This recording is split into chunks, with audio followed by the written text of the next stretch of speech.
देखिए लास्ट जहाँ क्लास ख़त्म हुई है वहाँ पर हमने इक्विलिब्रियम के बारे में डिस्कशन किया था। इकोनॉमिक इक्विलिब्रियम, एक इकोनॉमिक कब इक्विलिब्रियम पर आती है, तो बताया था कि जब उस इकोनॉमी में एक्सपेक्टेड एक्सपेंडिचर इक्वल हो जाते हैं एक्सपेक्टेड इनकम के। फ्यूचर में एक्सपेक्टेड एक्सपेंडिचर का मतलब फ्यूचर में कितना खर्चा करेंगे, और एक्सपेक्टेड इनकम मतलब कितना इनकम आएगा, है ना, सिंपल सी बात है। तो जब ये दोनों बराबर हो जाते हैं तब एक इकोनॉमी इक्विलिब्रियम पर आ जाती है।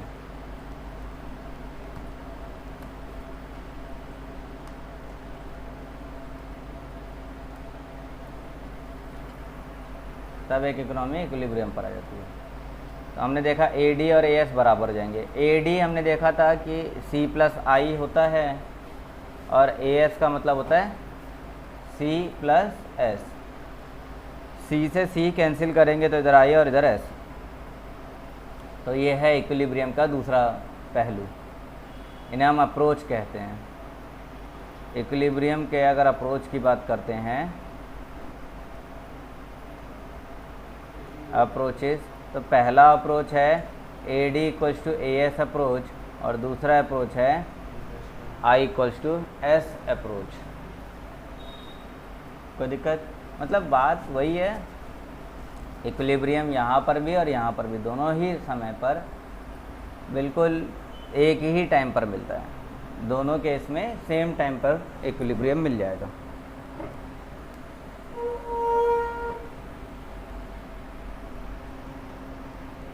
तो आगे बढ़ते हैं।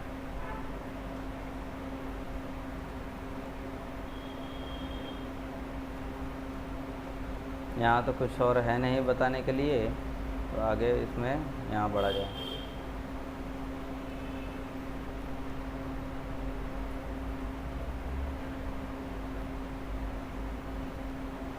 इधर वही डेरिवेशन सारी बता दिए, देखोगे y होता है C+S, राइट, y यानी कि AS C+S होता है, और जो हमारा AD है वो होता है C+I। और हमें पता है कि ये दोनों बराबर होते हैं इक्विलिब्रियम पर, AS AD दोनों बराबर होते हैं, तो इन दोनों को बराबर कर दिया। C+S = C+I, C से C कैंसिल हो गया तो बच गया S = I। वो क्या है? y = C+I। ये y को नाम दे, y = C+S होता है ना, और AD और AS दोनों बराबर हैं, तो AS की जगह y लिख दिया तो ये AD हो गया, AD हो गया हमारा C+I और ये हो गया y।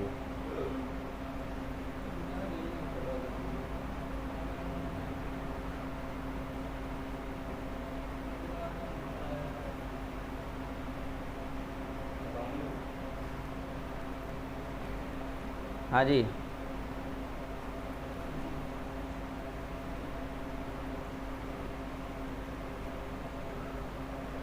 दो वर्ड हैं, लीकेज एंड इंजेक्शन।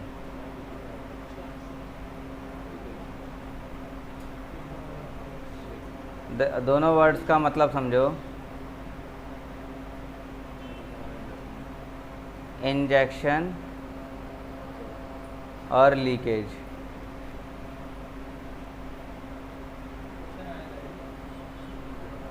इंजेक्शन का मतलब है इंजेक्ट करना, यानी कि बढ़ाना, हाँ, एडिशन, एडिशन है ना, बढ़ाना इकोनॉमी में और जोड़ना, प्लस करना। लीकेज मतलब है इकोनॉमी से निकालना, विड्रॉल करना।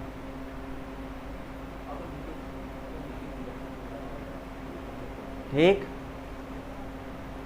इकोनॉमी में अगर कोई एडिशन कर रहे हैं तो उस एडिशन की वजह से नेशनल इनकम बढ़ेगी या कम होगी? बढ़ेगी। बढ़ेगी। तो ये हमारा नेशनल इनकम को क्या कर देगा? राइज करता है। और लीकेज ये हमारी नेशनल इनकम को क्या कर रहा है? डिक्रीज़ कर देता है।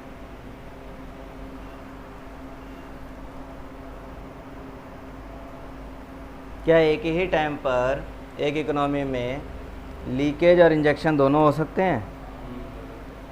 हो सकता है। इंजेक्शन जैसे कि इन्वेस्टमेंट करना और पैसा लगाना है, और लीकेज मतलब जैसे डिसइन्वेस्ट करना, जो इन्वेस्टमेंट किया है वो पैसा बाहर निकाल देना। कोई दिक्कत तो नहीं।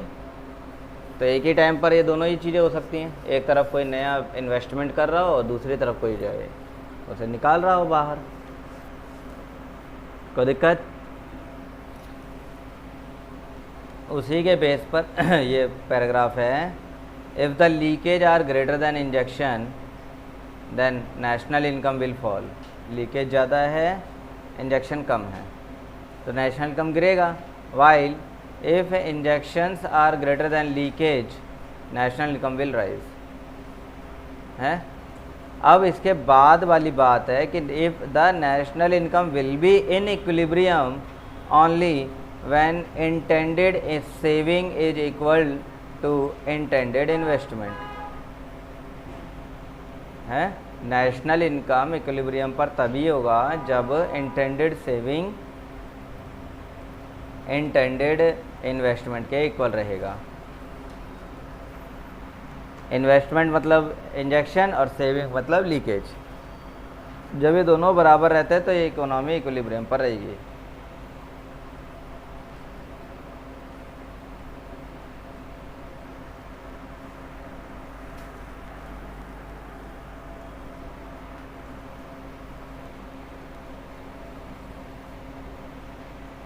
बड़े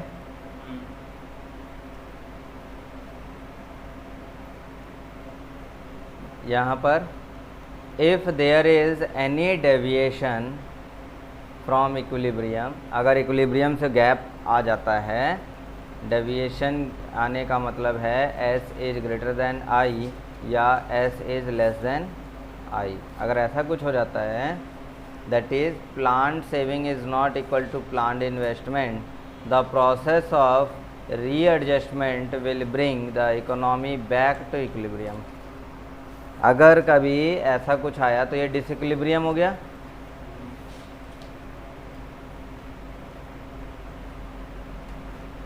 ये हो गया डिसइक्विलिब्रियम। और डिसइक्विलिब्रियम कर अगर आ जाता है सिचुएशन, तब फिर हमें करना होगा रीएडजस्टमेंट।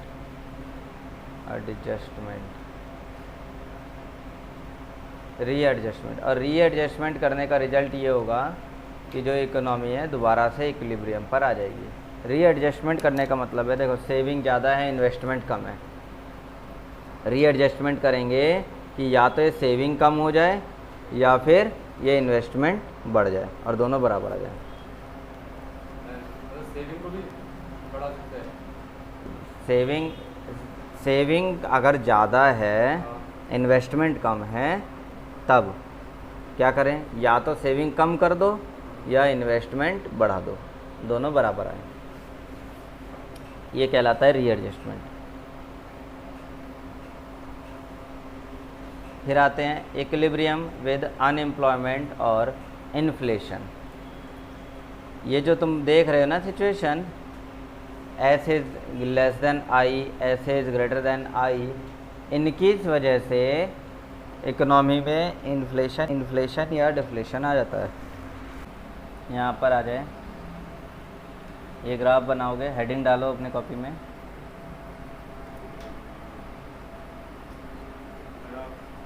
Equilibrium with unemployment.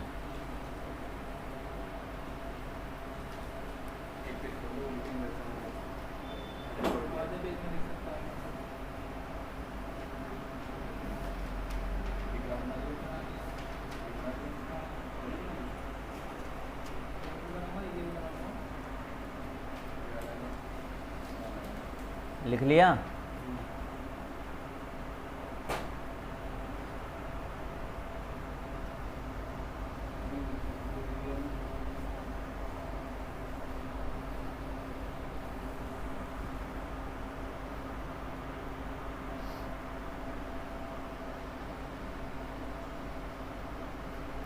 हो गया।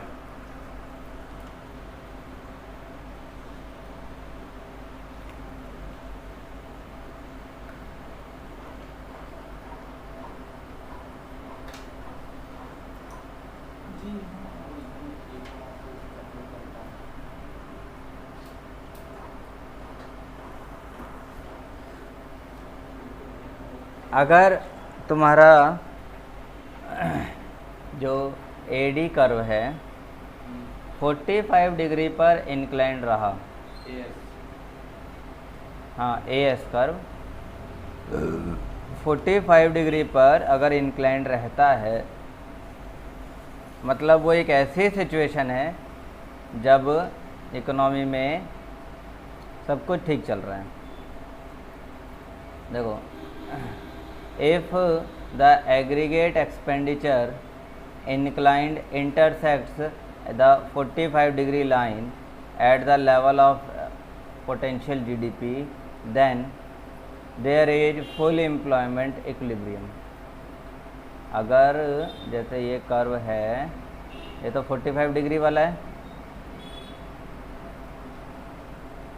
45 डिग्री वाला है ये, तो अगर ये कर्व और इस पे लगने वाला AD, ये तो AS हो गया और ये वाला हो गया AD, इस पॉइंट को टच कर रहा है, मतलब इंटरसेक्ट कर रहा है, तो यहाँ पर इक्विलिब्रियम है। डन। और क्या इक्विलिब्रियम है? तो यहाँ फुल एम्प्लॉयमेंट है, फुल एम्प्लॉयमेंट। अब फुल एम्प्लॉयमेंट का मतलब है कि कोई रिसेशन नहीं, मतलब कोई मंदी नहीं आ रही, and unemployment is at the natural rate. अगर अनएम्प्लॉयमेंट है भी तो नेचुरल रेट पर है। नेचुरल रेट का मतलब क्या होता है? नेचुरल अनएम्प्लॉयमेंट, जो कितना भी कोशिश कर लो बेरोजगारी उतनी रहेगी ही रहेगी। अचानक जैसे आज ही नौकरी दी, कल को किस, मान लो कल और आज, कल भी कुछ को दी थी नौकरी, आज भी कुछ को दी, तो जिनको कल दिया आज 10 बच्चे रह गए थे, उन 10 को आज दे दिया और हो गया फुल एम्प्लॉयमेंट। कल वालों में कोई एक आगे कहेगा मुझे नहीं करनी, मैं ये नौकरी छोड़ रहा हूँ, तो वो भी एक तरह का अनएम्प्लॉयमेंट हो गया। या किसी को निकाल दिया तो अनएम्प्लॉयमेंट, मतलब नेचुरल अनएम्प्लॉयमेंट एक बना रहता है। तो हम वहाँ नेचुरल अनएम्प्लॉयमेंट रेट की बात अलग मतलब इसकी बात नहीं कर रहे हैं हम। फुल एम्प्लॉयमेंट बोलने का मतलब है कि वो नेचुरल अनएम्प्लॉयमेंट ऑब्वियसली बना हुआ है। और इस केस में फुल एम्प्लॉयमेंट लेवल हमारा गेन हो जाता है और हमारा जो इकोनॉमी है वो इक्विलिब्रियम पर आ जाती है, AS AD दोनों बराबर आ जाते हैं। But there is no guarantee that the equilibrium will occur at the potential GDP level of output. लेकिन इस बात की कोई गारंटी नहीं है कि ये GDP जो है मतलब इक्विलिब्रियम है बिल्कुल एक पोटेंशियल रेट पर ही चल रहा हो, यानी यहाँ पर है तो GDP इक्विलिब्रियम हमारा यहीं रहेगा, ऐसा कोई ज़रूरी नहीं है।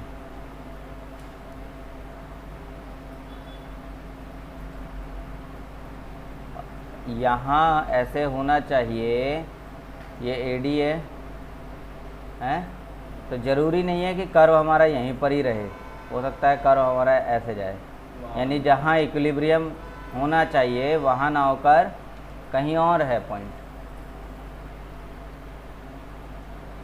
The economy can settle at any equilibrium which might be higher और lower than the full employment. देखो, तो वही बोला है कि जो इकोनॉमी है वो इक्विलिब्रियम कहीं पर भी गेन कर सकती है, फुल एम्प्लॉयमेंट के ऊपर भी और फुल एम्प्लॉयमेंट लेवल के नीचे भी। ये हमारा AD है फुल एम्प्लॉयमेंट लेवल पर, और इसके ऊपर भी इकोनॉमी जो है वो अपना इक्विलिब्रियम दिखा सकती है और इसके नीचे भी इक्विलिब्रियम दिखा सकती है।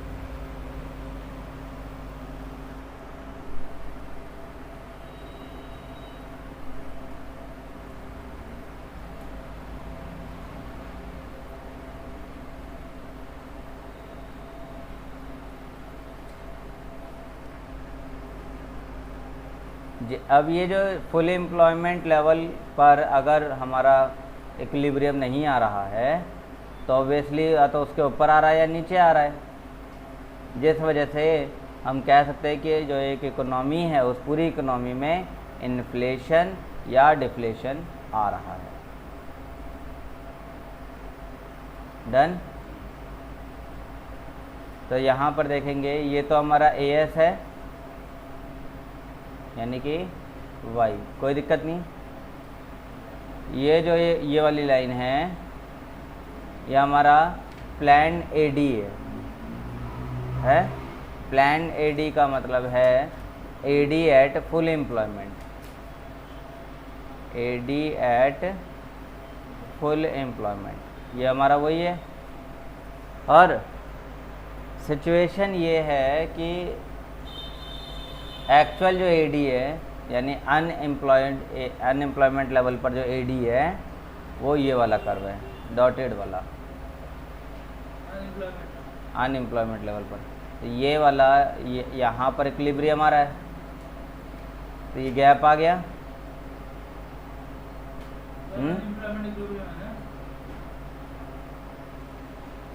ये गैप आ गया। ये जो गैप आया, इस गैप को हम कहेंगे डिफ्लेशनरी गैप, यानी इतने से मंदी आ रही है। जो प्लान एडी है तो हमने सोचा था ऊपर जो वो आ गया, जो आ गया।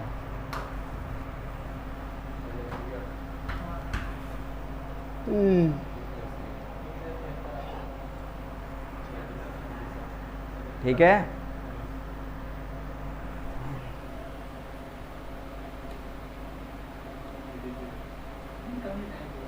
तो वो जो गैप मिला हमें, उस गैप की वजह से, वो गैप ही हमारा डिफ्लेशनरी गैप है, यानी उतने से इकोनॉमी में डिफ्लेशन आ गया, मंदी आ गई। दूसरा कर्व ये है कि जिसमें हमें ये एएस कर्व दे रखा है 45 डिग्री पर, हमारा जो प्लान एडी है वो ये रहा।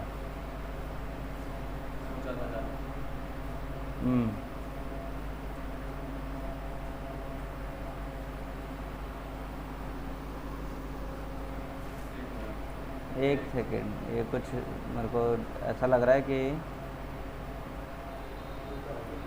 ये ऊपर होना चाहिए था वैसे अगर देखा जाए।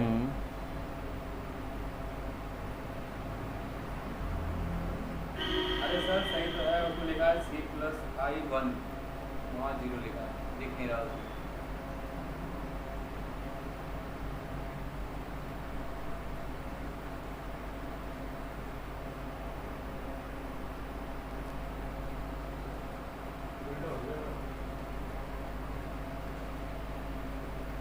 नहीं ठीक है। C+I1 एक तो प्लान एडी है ना, और दूसरा हमारा AD at unemployment level. Unemployment level पर भी अगर एडी, कैसे क्या हो रहा है ये, हाँ ये प्लान एडी सही तो है।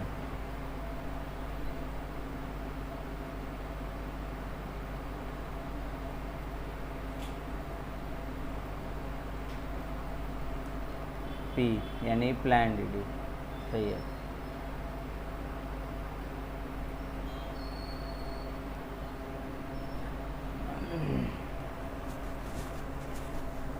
तो ये है हमारा प्लान एडी,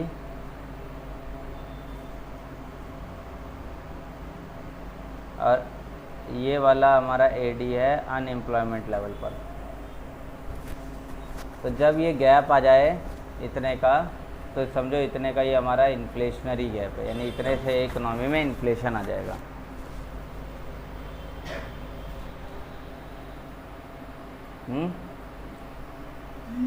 अनएम्प्लॉयमेंट जितना होना चाहिए मतलब फुल एम्प्लॉयमेंट लेवल पर जहाँ इक्विलिब्रियम होना चाहिए, इक्विलिब्रियम तो खैर उससे नीचे है, ठीक है।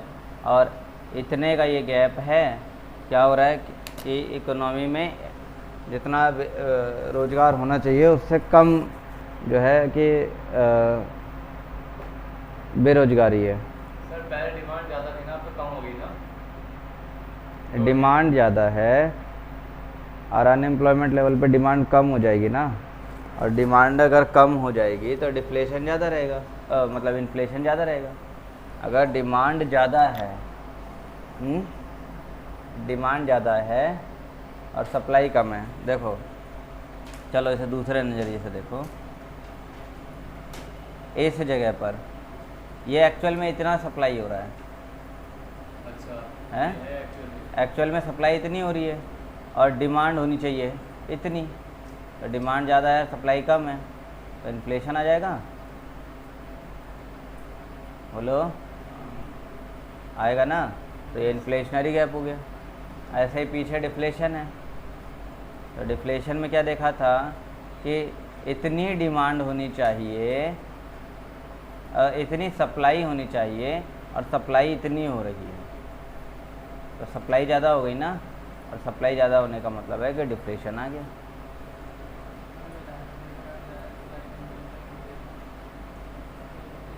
बोलो कोई दिक्कत, बोलो भाई। अगला topic the investment multiplier. Investment multiplier क्या बताता है? इंजेक्शन करो,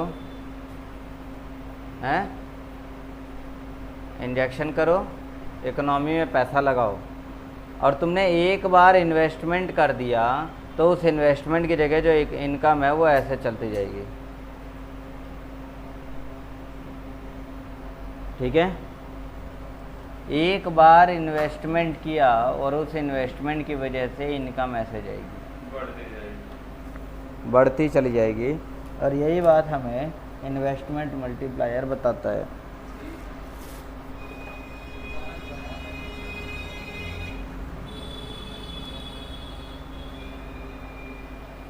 और सीधी सी बात है, पैसा लगाया यानी इन्वेस्ट किया, और इन्वेस्ट करने के बाद उसी अमाउंट से प्रॉफिट कमाएंगे, प्रॉफिट कमाएंगे वो फिर से उसी बिजनेस में लगा दिया जाएगा पैसा, फिर प्रॉफिट कमाएंगे और बढ़ के प्रॉफिट मिलेगा, फिर उसे बिजनेस में लगा देंगे और बढ़ के प्रॉफिट मिलेगा। कहने का मतलब ये है कि वो धीरे धीरे धीरे धीरे बढ़ता ही चला जाता है। ठीक,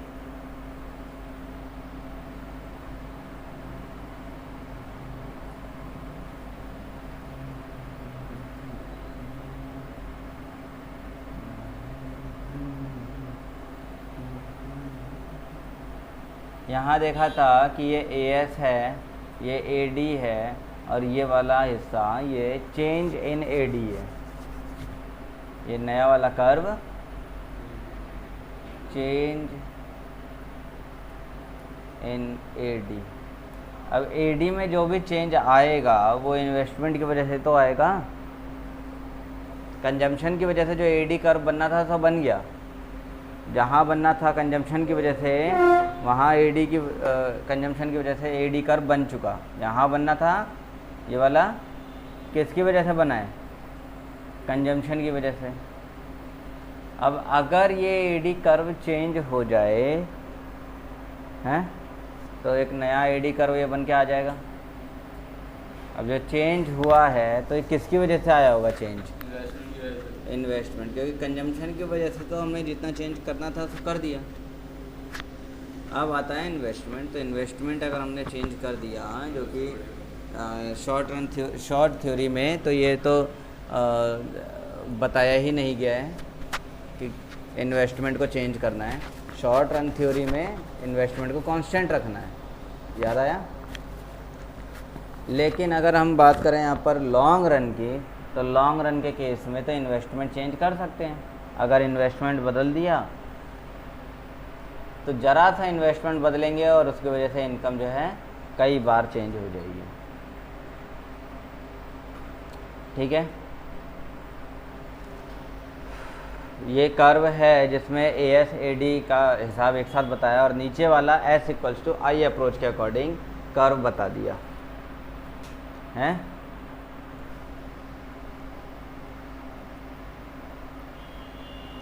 तो ये जो ये E पॉइंट है ये इक्विलिब्रियम है, E पॉइंट ये इक्विलिब्रियम हो गया, और इसी के बिल्कुल नीचे S = I आ रहा है, तो बिल्कुल सेम टाइम पर ही मिल गया।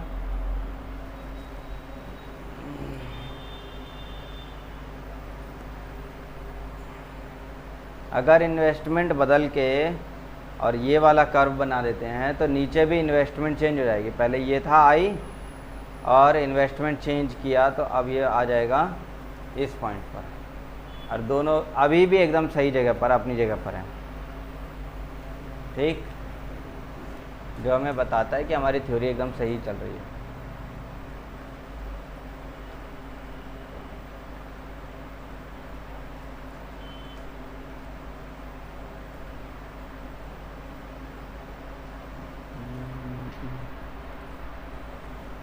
ग्राफ से हमने देखा कि इन्वेस्टमेंट चेंज कर दिया जाए तो क्या हो रहा है, हैं? और सीधी बात, इन्वेस्टमेंट ज़रा सा अगर चेंज कर रहे हैं तो देखोगे यहाँ इन्वेस्टमेंट चेंज करा इतना, ये इतना इन्वेस्टमेंट बदल दिया, उसकी वजह से जो इनकम है वो यहाँ ना होकर यहाँ आ जा रही है। यहाँ इन्वेस्टमेंट बदला और यहाँ उसकी वजह से इनकम ई पॉइंट से उठकर आगे पॉइंट आ गया ई डैश पर। ठीक है, ये मीन्स हाँ इन्वेस्टमेंट चेंज होने से फ़र्क पड़ता है। आज गला बहुत ज़्यादा सूख रहा है। सेविंग भी बदल जाती है, इक्विलिब्रियम भी बदल जाता है। इनकम बढ़ेगा तो सब कुछ चेंज हो गया ना।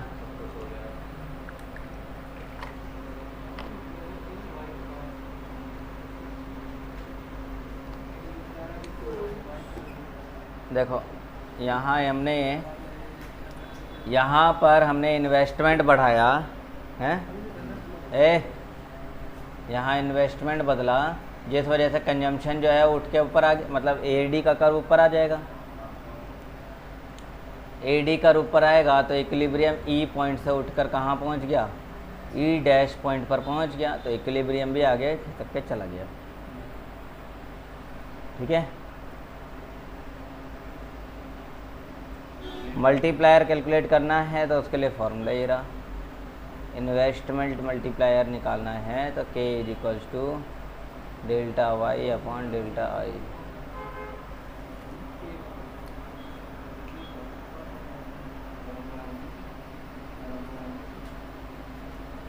अच्छा, इसी को k को एक फार्मूला और बताया है कि delta Y upon delta I होता है, डेल्टा वाई अपॉन में डेल्टा आई, और इसी के का एक फार्मूला और है 1 अपॉन MPS है, या फिर k is equals to 1 upon 1 minus MPC।